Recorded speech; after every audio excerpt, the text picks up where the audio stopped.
అవసరాల చిట్టా. అవసరాల చిట్టా అక్కర్లేదు. మొదటి దేవుని రాజ్యాన్ని నీతిని వెతుకు. మత్తయి సువార్త 6వ అధ్యాయం మీరు చదవండి. ఇంక నీ అవసరాలు చెప్పక్కర్లా, అప్పుడు అవన్నీ నీకు అనుగ్రహిస్తాడు. భౌతిక అవసరాల కోసం కాదు. ప్రార్థన ప్రభువులాగా బ్రతకడానికి కావాలి. The need of prayer. ప్రార్థన అవసరం దేనికంటే, అయ్యా నేను ఈ సత్యవంతంగా జీవించలేను, నాకు చేత కాదు. నిజాయితీగా జీవించలేను, నాకు చేత కాదు.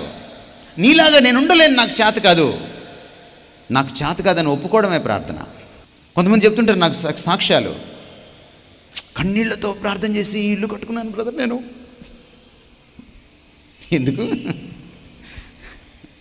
ఎందుకంత బాధ? దేవుడు ఇల్లు ఇస్తే తీసుకో, లేకపోతే వద్దు. అద్దెంట్లో ఉండలేవా? యేసు అద్దెంట్లోనే ఉన్నాడు. రెండవ సొల్యూషన్, మనం చాలామంది ప్రార్థన చేస్తాం. వాక్య ప్రక్షాళనతో పాటు మనకి ప్రార్థన ప్రభావం కావాలి. మనం ప్రార్థన మార్చేసాం, దాని విలువలు మార్చేసాం, దాని నిర్వచనాలు మార్చేసాం.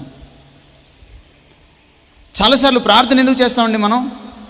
ఈ మధ్య ప్రార్థన చేయడం అనేసి ప్రార్థన చేయించుకుంటున్నారు. అందుకే మీటింగ్ అయిన తర్వాత నా దగ్గరికి రావద్దని చెప్తున్నాను నేను. ఎందుకంటే నీకు ప్రార్థన రావాలి. మన ప్రార్థనలో ఏముంటాయి? అవసరాల చిట్టా. అవసరాల చిట్టా అక్కర్లేదు. మొదటి దేవుని రాజ్యాన్ని నీతిని వెతుకు. మత్తయి సువార్త 6వ అధ్యాయం మీరు చదవండి. ఇంక నీ అవసరాలు చెప్పక్కర్లా, అప్పుడు అవన్నీ నీకు అనుగ్రహిస్తాడు. నమ్ముతున్నారా? ఈ వాక్యాన్ని మీరు నమ్ముతున్నారా? మాట తప్పుడు ఆయన. నువ్వు వెతికి చూడు ఆయన రాజ్యాన్ని, నీతిని. జడ్సన్ గారు నిన్న రాత్రి సాక్ష్యం చెప్పారు నాకు. అయ్యా ఎప్పుడైతే ఆయన పనిని చిత్తశుద్ధితో చేస్తున్నానో నేను, నాకు కావాల్సిన దేవుడు ఇస్తున్నాడు. నా కుటుంబాన్ని దేవుడు పోషిస్తున్నాడు. నాకు ఆశీర్వాదం వస్తుంది. మాట తప్పుడు ఆయన. నువ్వు ఆయన రాజ్యం అంటే ఆయన పరిచర్య, ఆయన నీతి అంటే ఆయన క్యారెక్టర్. ఆయన క్యారెక్టర్ వెంటబడాలి. నువ్వు నీలా మారాలి ప్రభువా. ఆయన పరిచర్య నువ్వు చేయాలి. చూడు ఏం జరుగుతుందో. నీకేమైనా కొదువు ఉంటుందేమో చూడు. ఉండదు. మొన్న మేకి 2022 మేకి 30 ఏళ్ళు అయిపోయినాయి. ఈ మేకి 31 సంవత్సరాలైనాయి నేను ప్రభు సేవలోకి వచ్చి. చాలా చిన్న వయసులో సేవలోకి వచ్చాను నేను. కానీ చిన్న వయసులోనే దేవుడు నాకు చాలా విషయాలు నేర్పించాడు. దేనికి ఆశించొద్దు. ఎవరింటికి వెళ్ళి ప్రార్థన చేయడం నాకు అలవాటు లేదు. ఒకవేళ చేయవలసి వస్తే, భోజనం చేయవలసి వస్తే కవర్ తీసుకోవడం అసలు అలవాట్లేదు. మొన్న నేను గల్ఫ్లో ఒక దేశానికి వెళ్ళాను. వాళ్ళు నన్ను రమ్మన్నప్పుడు నాకు ఒక విషయం తెలిసింది. వాళ్ళు అక్కడ ఉన్నన్ని రోజులు చర్చ్ పరిచర్య లేనప్పుడు ఇళ్ళకు తీసుకువెళ్తారు అని. నేను వాళ్ళకి చెప్పాను, ఇళ్ళకు రాను, ఒకవేళ వస్తే కానుకలు తీసుకోను. ఒక్కటి కూడా తక్కువ చేయలేదు దేవుడు నాకు. ఈరోజు వరకు 31 years of long unfailing faithfulness of God.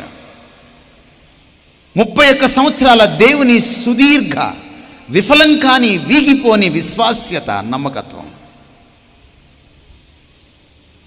ప్రార్థన భౌతిక అవసరాల కోసం కాదు. ప్రార్థన ప్రభువులాగా బ్రతకడానికి కావాలి. The need of prayer. ప్రార్థన అవసరం దేనికంటే, అయ్యా నేను ఈ సత్యవంతంగా జీవించలేను, నాకు చేత కాదు. నిజాయితీగా జీవించలేను, నాకు చేత కాదు. నీలాగా నేను ఉండలేను, నాకు చేత కాదు. నాకు చేత కాదని ఒప్పుకోవడమే ప్రార్థన. ఆయన చేయి పట్టుకోవడమే ప్రార్థన. ఆయనలాగా జీవించాలని, నీలా ఉండాలని, నీలా బ్రతకాలని ఆశ, చిన్న ఆశ. పాటలు పడితే రాదు, పాటలు పడితే రాదు. మీరు ప్రతి ఏడాది ఆశ ఆశ అంటూనే ఉంటారు. మీరు ఎప్పుడు ఆయనలాగా ఉండలేరు. ఏడబ్ల్యూ టోజర్ అందుకే అన్నాడు, క్రైస్తవులు అబద్ధాలు ఆడినే ఆడరు, కాకపోతే పాడతారన్నాడు. ప్రార్థన ప్రార్థనలో మీరు ముల్లోకాలని కదిలించాలనుకుంటూ ఉంటారు పాపం. మీరు ప్రార్థన చేస్తే ఏదో కదిలిపోద్ది, ఏదో జరిగిపోద్ది. ప్రార్థనలో కదిలించబడాల్సింది ప్రార్థించేవాడే. నువ్వు నీకు కావాలి ప్రార్థన. నీ బ్రతుకు మారడానికి ప్రార్థన. నువ్వు నీతిగా సత్యంగా జీవించడానికి, నీవు శక్తి పొందడానికి ప్రార్థన. అందుకే దైవజనుల దగ్గరికి వెళ్ళి ప్రార్థనలు చేయించుకోకండి. మీరు ప్రార్థనలో బ్రతకండి, ప్రార్థనలో గడపండి. అడగండి, గోజాడండి ఆయన్ని, నాయన నాకు కావాలి, నీలా జీవించడం కావాలి, పాపం పైన విజయం కావాలి, సత్యవర్తనమైన జీవితం కావాలి, నిజాయితీగా ఉండడం కావాలి, నిజం చెప్పే దమ్ము ధైర్యం కావాలి. నాకు చేత కావట్లేదు. అది ప్రార్థన ప్రభావం. మీరు నిస్వార్థంగా ప్రార్థన చేయడం మొదలెట్టినప్పుడు దేవుడు మీ ప్రార్థనకి ప్రసన్నుడవుతాడు. తల ఒగ్గి సింహాసనం పై నుంచి మీ ప్రార్థన ఆలకిస్తాడు, మీకు చెయ్యందిస్తాడు, మిమ్మల్ని నిలబెడతాడు. యేసుక్రీస్తు వారు ఈ భూలోకంలో జీవించినప్పుడు ఆయన ప్రార్థన ఎలాంటిది? అయ్యా, మా అమ్మ అవసరాలు తీర్చు, వితంతు అయిపోయింది, తమ్ముళ్ళు ఉన్నారు, చెల్లెళ్ళు ఉన్నారు, అయ్యా నేను వెళ్ళిపోతున్నాను, నేను వచ్చేస్తున్నాను నీ దగ్గరికి, వీళ్ళు జాగ్రత్త అయ్యా. ఇప్పుడేం చేశాడు ప్రార్థన? చేశాడు ఎప్పుడైనా? అయ్యా నక్కలకు బొరియలు ఉన్నాయి, ఆకాశ పక్షులకు గూళ్ళు ఉన్నాయి, ఒక ఇల్లు అయ్యా, ఇంకెక్కువ కాలం ఏం లేదయ్యా, 3 సంవత్సరాలేనయ్యా. ఇప్పుడైనా అడిగాడా? Never he asked. కొంతమంది చెప్తుంటారు నాకు సాక్ష్యాలు, కన్నీళ్లతో ప్రార్థన చేసి ఇల్లు కట్టుకున్నాను బ్రదర్ నేను.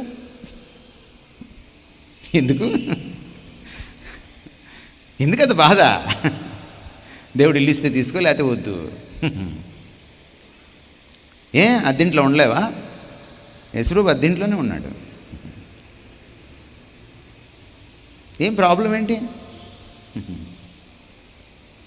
ఈరోజు వరకు నేను ఇల్లు కట్టుకోవాలా, అద్దెంట్లోనే ఉంటున్నాను, సంతోషంగానే ఉన్నాను. ప్రాబ్లం ఏంటి? ఈ దేహమే పర్మనెంట్ కాదు. ఇది పర్మనెంట్ కానప్పుడు దేనికి ప్రాబ్లం ఏంటి? పిల్లలకి కావాలా ఇల్లు, వాళ్ళని బాగా చదివించు, వాళ్ళకి ఉద్యోగాలు ఇప్పించు, చాలు, వాళ్ళే కట్టుకుంటారు. నువ్వెందుకు కట్టి ఇవ్వాలి? మన కన్సర్న్ ఏంటి? ప్రార్థనలో మన కన్సర్న్ ఏంటి? ఇది చాలా ప్రాముఖ్యం. సత్యం నీ కన్సర్నా? నీతి న్యాయాలు నీ కన్సర్నా? ప్రార్థనలో మనం పరలోక ప్రార్థన ఎలా చెప్తాం? నీ నామము పరిశుద్ధపరచండి. ఆయన నామం మన కన్సర్న్. ఆయనకి గౌరవం చెందాలి, ఆయన నామానికి ఘనత రావాలి, ఆయన నామానికి అవమానం రాకూడదు. అది మొదటి కన్సర్న్. నీ రాజ్యము వచ్చిన గాక, ఆయన పరిచర్య జరగాలి, ఆయన రాజ్యం స్థాపించబడాలి. ఇది రెండో కన్సర్న్. నీ చిత్తము నెరవేరును గాక. నా చిత్తం కాదు, ఇల్లు కట్టుకోవడం నా చిత్తం, ఉద్యోగం నా చిత్తం, పెళ్ళి నా చిత్తం. ఆయన చిత్తం నేను చేస్తే నాకు కావాల్సింది ఆయన చేస్తాడు. ఇది కన్సర్న్. ఎప్పుడైతే మీరు ఇలాంటి ప్రార్థనలోకి వస్తారో మీ ప్రార్థన మిమ్మల్ని మార్చేస్తుంది. యేసుక్రీస్తు వారు సిలువకి ఎక్కడానికి ఆయనకి ఇష్టం లేదు. ఈ గిన్నె నా దగ్గర నుంచి తొలగించమన్నాడు. కానీ సిలువకి ఎలా సిద్ధపడ్డాడు? ఆయన 3 మారు ప్రార్థన చేశాడు. చెమట రక్త బిందువుల్లాగా నేలను రాలింది. అంత సంఘర్షణతో ప్రార్థన చేశాడు. ఏమైంది? మనందరికీ రక్షణ వచ్చింది. ఆయన కన్నీళ్లతో, యాచనలతో, మహారోదనముతో సమర్పించుకొని తన్ను మరణం నుంచి తప్పించగలవానికి విధేయతతో శ్రమ పొంది ప్రార్థన చేశాడు. మనకుందా అట్లాంటి ప్రార్థన జీవితం? మనకుందా అలాంటి ప్రార్థన జీవితం?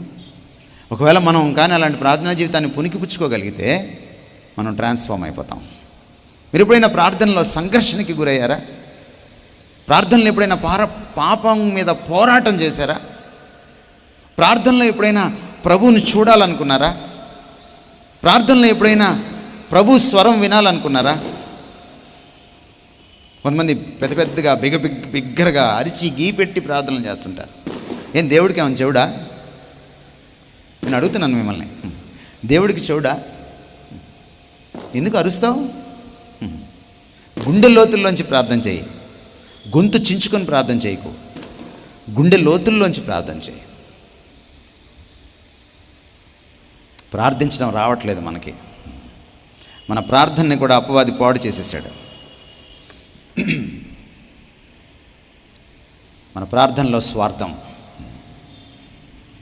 మన ప్రార్థనలో పర్సనల్ ఎజెండా, మన ప్రార్థనలో దేవుడి ఎజెండా లేదు. మన ప్రార్థనలో ఇతరుల గురించిన ప్రార్థన ఉండదు. మన ప్రార్థనలో ఆధ్యాత్మిక అవసరాలు ఉండవు. మన ప్రార్థనలో నీతి, న్యాయం, సత్యం అన్న కన్సర్న్ ఉండదు. కొన్నిసార్లు మనకు ప్రేమించడం రాదు. ఏం చేయాలండి? ప్రేమించడం నేర్పించమని ప్రాధేయపడాలి. కొన్నిసార్లు పవిత్రంగా బతకడం రాదు. ఏం చేయాలండి? పవిత్రంగా బ్రతకడం నేర్పించమని అడగాలి. ఇవి కదా కావాలి, ఇవి కదా నిలబడిపోతాయి.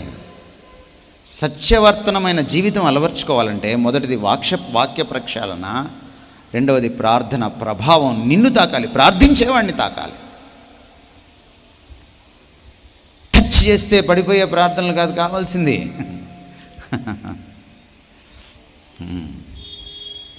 మీరు ఎవరినైనా మ్యూజిషియన్ని పిలవండి, ఆయన కూడా చాలా చేస్తాడు. ఈ మధ్య ఒక ఆయన చేస్తున్నాడు, వైజాగ్ ఆయన, ఇంటర్నేషనల్గా గుర్తింపు పొందాడు. గాలిలో అమ్మాయిని నిలబెట్టేస్తాడు. మ్యూజిషియన్స్ వద్దు మనకి, మ్యాజిక్ వర్కర్స్ వద్దు మనకి. ప్రార్థన శక్తి నీ జీవితంలో నువ్వు అనుభవించాలి. అది నువ్వు క్రీస్తులా మారడానికి, లోకంతో ఎదురీదడానికి, లేకపోతే అపవాదితో పోరాడడానికి, వాడిని ఎదిరించడానికి, లేకపోతే పాపంతో పోరాడడానికి నీకు ఆ శక్తి పనికి రావాలి. అప్పుడు నువ్వు ప్రార్థనా పరురాలివి, ప్రార్థనా పరుడివి.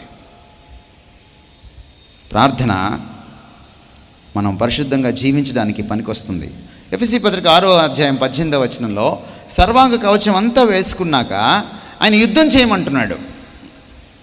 మీరు ఎఫెసీ పత్రిక 6వ అధ్యాయం చదవండి ఇంటికి వెళ్ళాక. 18వ వచనంకి వచ్చేటప్పటికి ఆయన ఏమంటున్నాడంటే, ఆత్మ వలన ప్రతి సమయమందును ప్రతి విధమైన ప్రార్థనను విజ్ఞాపనను చేయొచ్చు, ఆ విషయమై సమస్త పరిశుద్ధుల నిమిత్తమును పూర్ణమైన పట్టుదలతో విజ్ఞాపన చేయొచ్చు, మెలకువగా ఉండుడి. నువ్వు సర్వాంగ కవచం వేసుకున్నావు, కానీ నువ్వు పోరాడుతున్నావు. ఇప్పుడు ఎక్కడ పోరాడాలి? ప్రార్థనలో పోరాడాలి. ప్రార్థనలో పోరాడాలి. Prayer is the battle ground, not the power house. చాలామంది అనుకుంటారు ప్రార్థనలోంచి శక్తి వస్తుంది అనుకుంటారు. ప్రార్థన ద్వారా శక్తి వస్తుంది. ప్రార్థన శక్తికి మూలం కాదు, దేవుడి శక్తికి మూలం. ప్రార్థనలో పోరాటం చేయాలి. ప్రార్థన రణరంగం, యుద్ధభూమి, బ్యాటిల్ ఫీల్డ్. పాపంతో పోరాటం, లోకంతో పోరాటం, శరీరంతో పోరాటం, ప్రభువులాగా మారడానికి పోరాటం. ఎందుకంటే ఇది ఒప్పుకోదు, ప్రభువులాగా మారడానికి ఇది ఒప్పుకోదు, ఈ స్వభావం ఒప్పుకోదు. నాలో, నా అవయవాల్లో వేరొక నియమం ఉండుట నేను చూశాను. నాకు ఇష్టం లేని పాపం నా చేత అది చేయిస్తోంది. అయ్యో నేనెంత దౌర్భాగ్యుడను. ఇట్టి మృతమైన శరీరం నుంచి నన్ను ఎవడ విడిపిస్తాడు? నేను క్రీస్తు యేసు ద్వారా దేవునికి కృతజ్ఞతాస్తుతులు చెల్లిస్తున్నాను. ఎందుకంటే ఆయన ద్వారా నాకు విడుదల కలిగింది. క్రీస్తు యేసు నందలి జీవమునిచ్చు ఆత్మ నియమము పాప మరణముల నియమము నుండి నన్ను విడిపిస్తుంది. ఇది ప్రార్థనలో జరుగుతుంది. నీలో పాప నియమము, ఆత్మ నియమము పోరాటం చేసుకుంటున్నప్పుడు నువ్వు గెలవాలంటే, ఆత్మ నియమం పాప నియమం మీద గెలవాలంటే, ఆత్మ నియమం చేతిలో పాప నియమం ఓడిపోవాలంటే నువ్వు ప్రార్థనలో ఉండాలి.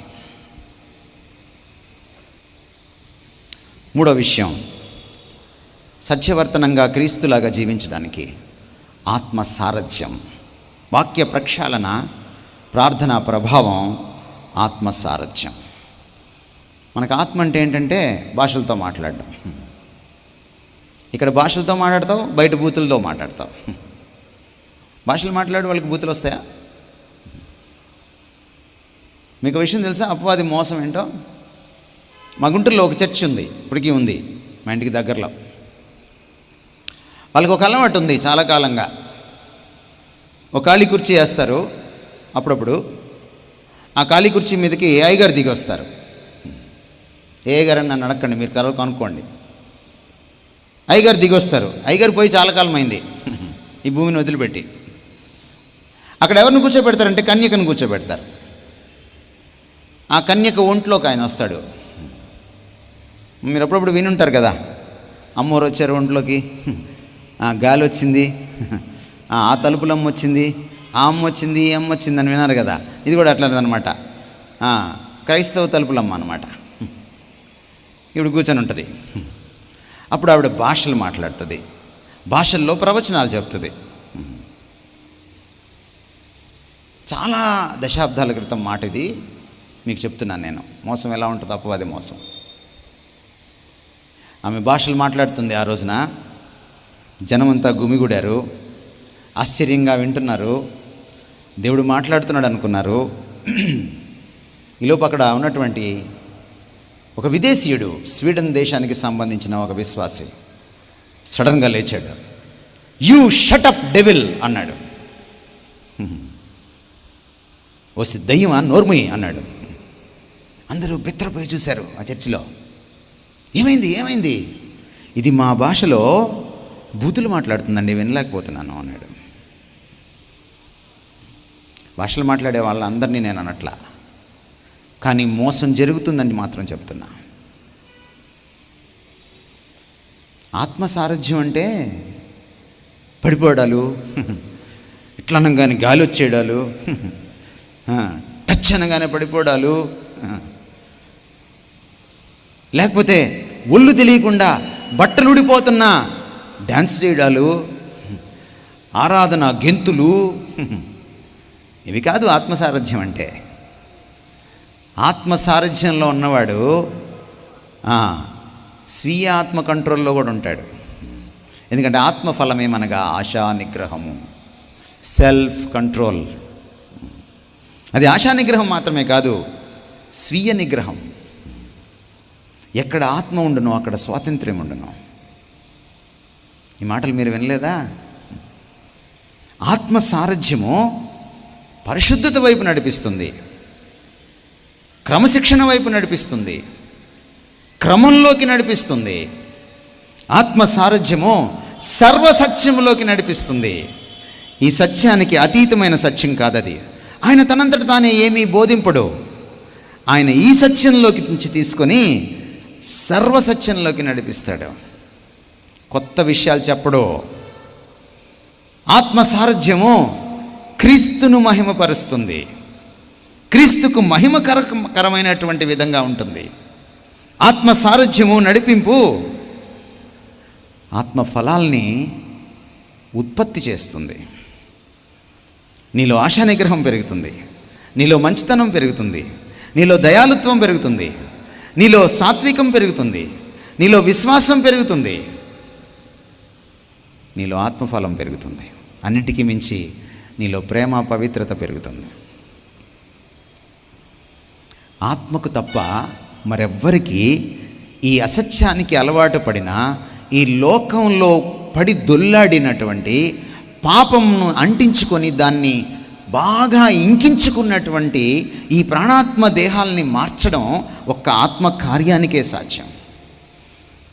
అందుకనే మనం వాక్యానికి మాత్రమే అప్పగించుకోకూడదు, ప్రార్థనలో ఆయన మీద మాత్రమే ఆధారపడడం కాదు, వాటితో పాటు మనము ఆత్మకు ఆయన ఆధీనానికి అప్పగించుకోవాలి. ఆత్మ ఆధీనానికి అప్పగించడం అంటే ఆత్మ నడిపింపుకు లోబడాలి, విధేయత చూపించాలి. చూడండి ఏమంటున్నాడు ఆత్మ సారథ్యం గురించి. మనము ఆత్మను అనుసరించి జీవించే వారమైతిమా, ఆత్మను అనుసరించి క్రమముగా నడుచుకొందము. గలతీ పత్రిక 5వ అధ్యాయం 23వ వచనం. దేవుని ఆత్మచేత ఎందరూ నడిపింపబడుదురో వారందరూ దేవుని కుమారులైందరు. రోమా 8:14. ఆత్మ సారథ్యంలో ఈ లక్షణాలు ఉంటాయి. ఎప్పుడైతే నేను సొంతగా జీవిస్తానో నేను నిజాయితీగా, నీతిగా, సత్యవర్తనంగా జీవించలేను. ఎవరికి దొరుకుతుంది ఈ ఆత్మసారథ్యం? ఎవరైతే క్రీస్తుతో సంబంధం ఏర్పరచుకుంటారో. నువ్వు క్రైస్తవ కుటుంబంలో పుట్టినంత మాత్రాన నువ్వు ఆరాధనల్లో, ఈ మధ్య ఆరాధనలు మూకుమ్మడిగా చేస్తున్నాం కదా, ఊగి ఊగి బూగి ఊగి చేస్తున్నాం కదా మనం. ఆరాధనలో పార్టిసిపేట్ చేసినంత మాత్రాన, నువ్వు రొట్టెలో చేయి వేసినంత మాత్రాన నువ్వు మారు మనసు పొందాలి. నిన్ను దేవుడు లోపల బయట తన రక్తంతో కడగాలి. నువ్వు పశ్చాత్తాపడాలి. నువ్వు ఆయన హృదయంలోకి పిలవాలి. ఆయనకు నువ్వు నిలయం అవ్వాలి. ఆయన ఆత్మరూపంలో నీలో జీవించాలి. నిన్ను కడగకుండా నీలోకి రాడాయన. నిన్ను కడిగినప్పుడే నువ్వు ఆయనకు ఆలయం కావడానికి అర్హత సంపాదించుకుంటావు. మారు మనసు లేకుండా ఆత్మ లేడు.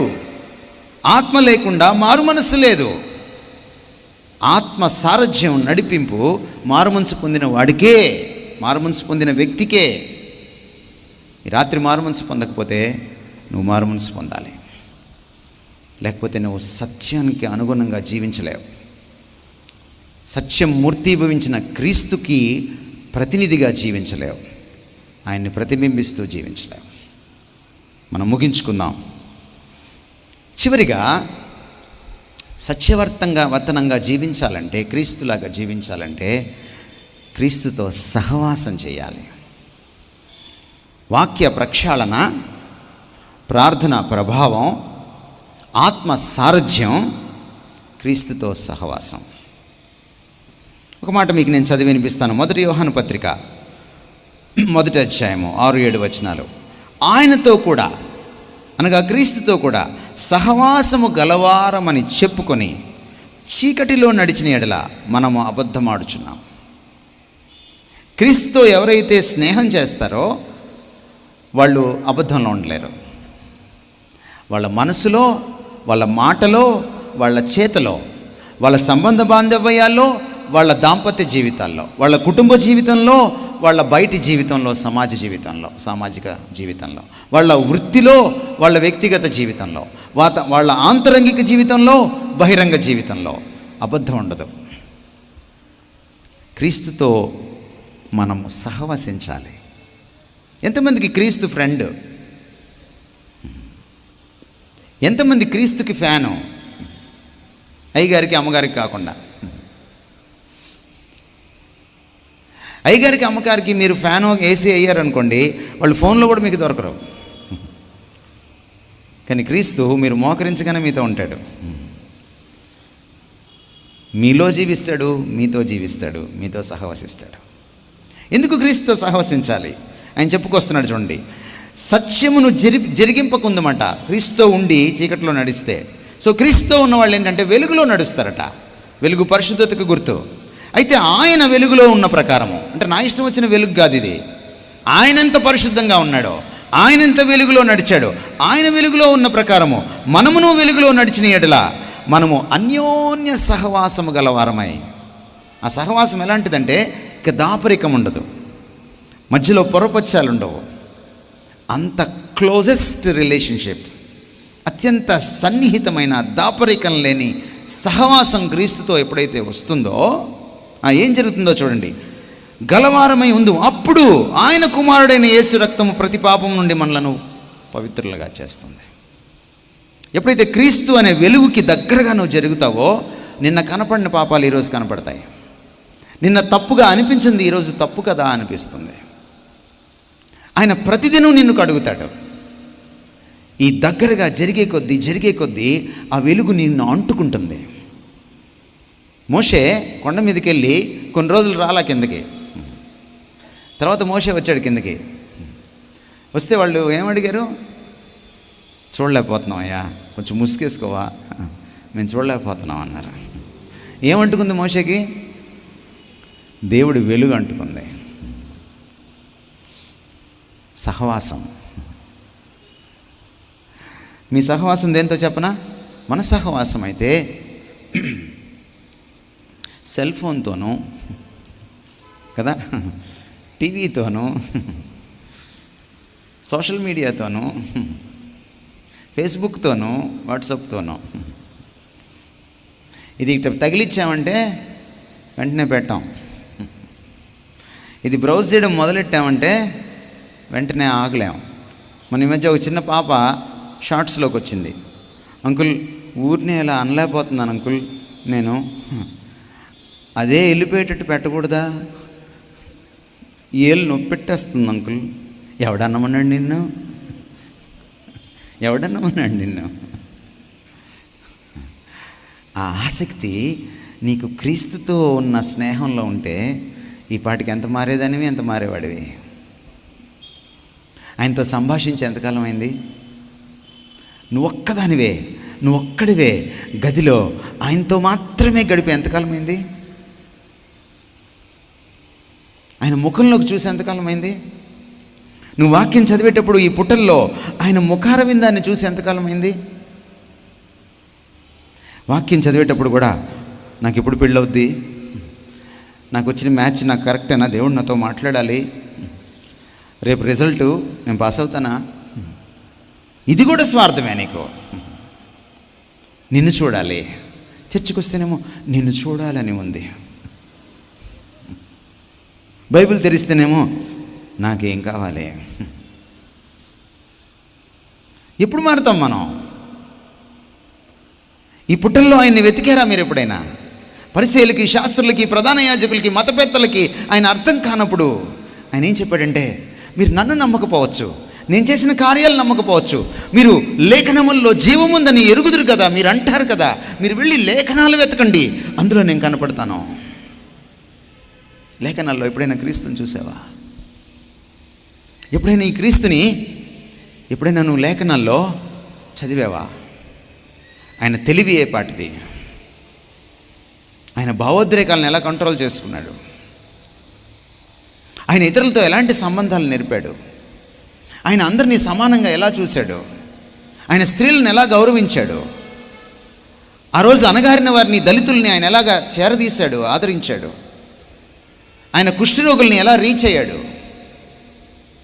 ఆయన మనుషుల్ని ఎలా ప్రేమించాడు, ఆయన అసత్యాన్ని ఎలా ఖండించాడు, ఆయన మత గురువుల్ని సైతం ఎలా ఎదిరించాడు, ఆయన తన కుటుంబాన్ని ఎలా పోషించాడు 30 సంవత్సరాలు, ఆయన కాయ కష్టం ఎలా చేశాడు. ఎంతమంది యువకులు కాయ కష్టం చేస్తున్నారు తల్లిదండ్రులను పోషించడానికి? తల్లిదండ్రుల మీద పడి తింటాం మనం. ఎంతమంది అమ్మాయిలు ఇక్కడ కూర్చున్న వాళ్ళు ఇంట్లో అమ్మకి అంట్లు తోమడంలో సహాయం చేస్తారు? కాఫీ అడగడం, తాగి పెట్టడం కాదు, కాఫీ పెట్టడం కూడా రావాలి, లేకపోతే నీ బతుకు వేస్ట్. తినిపెట్టడమే కాదు, వంట చేయడం కూడా రావాలి. మనిషివి కాదా నువ్వు?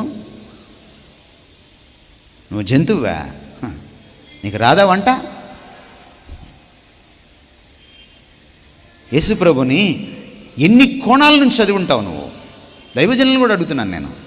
ఆయన చేసిన పరిచర్య, ఆయన పరిచర్య పద్ధతులు, విధానం, ఆయన సువార్త, ఆయన మాట తీరు, ఆయన చెప్పిన ఉపమానాల తీరు, ఆ ఉపమానాలను మళ్ళీ కాపీ కొట్టి చెప్పడం కాదు, ఎలా చెప్పాడు, ఎలా కమ్యూనికేట్ చేశాడు, ఆయన కమ్యూనికేషన్ స్కిల్స్ ఏంటి, ఆయన ఇవాంజలిజం పద్ధతులు ఏంటి, ఆయన ఎంత నిష్ఠాగరిష్టంగా ప్రార్థించాడు, ఆయన తండ్రిని ఎలా ప్రేమించాడు, ఎలా మహిమపరిచాడు, ఆయన ఎలాగ లేఖనాలను నెరవేర్చాడు, ఆయన తండ్రి అభీష్టాన్ని ఎలా నెరవేర్చాడు. ఎప్పుడైనా ఆయన చదివారా? ఆయనతో సహవాసం. ఎందుకు ఆయనతో మీరు స్నేహం చేయలేకపోతున్నారంటే ఆయన బ్యూటీ, ఆయన సౌందర్యం మీకు తెలియక. మోషే ఈ దేవుణ్ణి మండుచున్న పొదలో కనుక్కున్నాడు. మొట్టమొదటిసారి ఈ దేవుణ్ణి మోషే చూసినప్పుడు చిన్న మండుచున్న పొద, అందులోంచి ఆయన మాట్లాడుతున్నాడు. పొద కాలట్లేదు, ఆయన మాట్లాడుతున్నాడు. ఈ దేవుడి పట్ల మోషేకి ఎంత మక్కువ పెరిగిపోయిందంటే నిర్గమకాండం 3వ అధ్యాయం నుంచి 33వ అధ్యాయం దగ్గరికి వెళ్ళేటప్పటికి ఈ మోషే ఆ దేవుడితో కళ్ళల్లో కళ్ళు పెట్టి చూస్తూ మాట్లాడడం మొదలెట్టాడు. స్నేహితుని వలె ముఖాముఖిగా. చాలలేదు ఈ మోషేకి, ముఖాముఖిగా సహవసించినా చాలలేదు ఈ మోషేకి. అప్పుడు అడుగుతున్నాడు ఈ దేవుణ్ణి, అయ్యా నేను నిన్ను ఇంకా చూడాలి, దయచేసి నీ మహిమ నాకు చూపు. అప్పుడు ఈ దేవుడు ఏమనాలి, ఇప్పుడు దాకా చూసావు కదరా, కళ్ళల్లో కళ్ళు పెట్టి చూసావు కదరా, స్నేహితుడిగా గడిపావు కదరా, చాలదా అనలేదీనా? అవును, చూడ్డానికి ఇంకా మిగిలింది, కానీ మొత్తం చూస్తే చచ్చిపోతావు. అందుకనే నన్ను పాక్షికంగా చూడు, నన్ను పరోక్షంగా చూడు. ఎందుకు మోషేకి ఆ కోరిక పుట్టింది? ఇంత దగ్గరికి వెళ్ళిన తర్వాత కూడా ఈ దేవుడి దగ్గరికి ఇంకా చూడాలని కోరిక ఎందుకు పుట్టింది? అది దేవుడి సౌందర్యం, అది దేవుడి క్యారెక్టర్.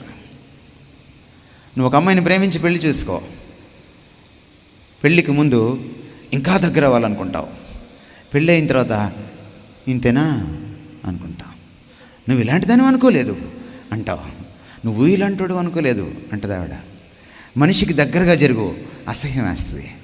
దేవుడికి దగ్గరగా జరుగు, ఆశ్చర్యం వేస్తుంది. ఎప్పుడైనా అనుభవించావా? ఈయన్ని అనుభవించుంటే నువ్వు అసలు ఇలా ఉండేదానివే కాదు, ఇలా ఉండేవాడివే కాదు. సిఎస్ లూయిస్ అంటాడు, అంత దగ్గరికి జరిగిన తర్వాత ఓ ఇన్ఫెక్షన్ అంటుకుంటుందంట. గుడ్ ఇన్ఫెక్షన్ అంటాడు దాన్ని. గుడ్ ఇన్ఫెక్షన్ అంటుకుంటుందంట ఈ దేవుడి దగ్గరికి జరిగితే. ఆ ఇన్ఫెక్షన్లో ఆయన నన్ను అంటుకుంటాడు, ఆయన లక్షణాలు నన్ను అంటుకుంటాయి. ఆయన ప్రేమ, ఆయన పవిత్రత, ఆయన మంచితనం, ఆయన నిష్పక్షపాత ధోరణి, ఆయన దేవుణ్ణి, తన తండ్రిని గౌరవించేటువంటి పరిస్థితి, ఆయన ప్రార్థనా జీవితం, ఆయన ప్రజా జీవితం, ఆయన సంబంధ బాంధవ్యాలు, ఆయన పవిత్రమైన చూపు, ఆయన త్యాగం, ఆయన స్వచ్ఛత, ఆయన నిజాయితీ, ఆయన నిరాడంబరత నాకు అంటుకుంటుంది. ఇది సహవాసంలోనే సాధ్యం. ఎవరు ఉండకూడదు. యేసుక్రీస్తు తండ్రితో ఎలా గడిపాడో నువ్వు ప్రభుతో అలా గడపాలి. ఆయన వేకువనే లేచేవాడు, పెందల కడనే లేచేవాడు. అది ఆయనకు వాడుకట, అది ఆయనకు అలవాటట. లేచి ఆయన కొండ ఎక్కి ఒలివ కొండపైకి ఎక్కేవాడు, ఎందుకంటే అక్కడ ఎవరు ఉండరు, తాను తన తండ్రే. ఆయన అరణ్యంలోకి వెళ్ళేవాడు, ఎందుకంటే అక్కడ ఎవరు ఉండరు, తాను తన తండ్రే. నువ్వు నీ దేవుణ్ణి కలిసి ఎంతకాలమైంది? నువ్వు నీ దేవుడితో మాట్లాడేంతకాలమైంది? నువ్వు నీ దేవుడి సన్నిధిని ఒంటరిగా ఒక్కడివే అనుభవించేంతకాలమైంది? ఎందుకంటే ఈ మాటలు చూడండి, ఆయనతో అన్యోన్య సహవాసం ఎప్పుడొస్తుందో సత్యంలో నడుస్తావు, అబద్ధం నీ జీవితంలో ఉండదు. ఈరోజు క్రైస్తవ్యానికి కావాల్సింది మహాప్రసంగాలు కాదండి. ఈరోజు క్రైస్తవ్యానికి కావాల్సింది మహాబహిరంగ సభలు కాదండి. ఈరోజు క్రైస్తవ్యానికి కావాల్సింది భాషలు కాదండి. ఈరోజు క్రైస్తవ్యానికి కావాల్సింది కర్చీఫులు, నూనెగుడ్లు కాదండి. ఈరోజు క్రైస్తవ్యానికి కావాల్సింది ఆశీర్వాదాలు, అద్భుతాలు కాదండి. ఈరోజు క్రైస్తవ్యానికి కావాల్సింది రాజ్యాధికారం కాదండి. ఈరోజు క్రైస్తవ్యానికి కావాల్సింది ఏంటంటే క్రీస్తుతో సహవాసం. ఇంకేది వద్దు. You will be like Christ. ఎప్పుడైతే క్రీస్తుతో సహవాసం నీకు దొరుకుతుందో నువ్వు క్రీస్తులాగా మారిపోతావు. 6 నెలలు తిరిగితే వీరు వారు అవుతారు, వారు వీరు అవుతారని మనమే చెప్తాం. ఆయనలాగా మారుతాం. ఆ డిజైర్, ఆ కోరిక, ఆ ప్యాషన్, ఆ తృష్ణ, ఆ తపన, ఆ కాంక్ష నీలో పుట్టకపోతే పాపం చేత నీ హృదయం మొద్దుబారిపోయిందని అర్థం. పాపం చేత నీ ఆత్మ కరుడు కట్టిందని అర్థం. లోకం నీలో తిష్ట వేసుకుందని అర్థం. ప్రభు దగ్గరికి వెళ్ళి, నాయనా నిన్ను గురించిన కోరిక లేదయ్యా, నిన్ను గురించిన కోరిక లేదయ్యా, నాలో పుట్టించు, నన్ను మార్చు, నన్ను పగలగొట్టు, నన్ను ప్రక్షాళనం చేయి, నన్ను మళ్ళీ పసిపాపలా చేయి. ఒక పసిపాప తల్లి పాల కోసం ఎలాగ ఏడుస్తుందో, ఒక పసిపాప తల్లి స్పర్శ కోసం ఎలా తప్పిస్తుందో, క్రీస్తు స్పర్శ కోసం, క్రీస్తు సహవాసం కోసం పాకులాడే, పరితపించే పసి హృదయాలు మనకు దేవుడు ప్రసాదించునుగాక. తలలు వంచండి, ప్రార్థన చేద్దాం. 2 నిమిషాలు మౌనంగా ఉందాం. మీకు దేవుడు ఏం మాట్లాడాడో నాకు తెలియదు. ఈ రాత్రి తీర్మానం చేసుకుని ఇక్కడి నుంచి వెళ్ళండి. అవే బ్రతుకులు మనకొద్దు. క్రీస్తు ప్రభావం నీ మీద వచ్చినప్పుడు క్రీస్తుని లోకానికి చూపించేటువంటి ప్రభావాన్ని నువ్వు వెదజల్లుతావు. లోకం మీద క్రీస్తు ముద్ర వేయాలంటే మొదట ఆ క్రీస్తు ముద్ర నీ మీద పడాలి.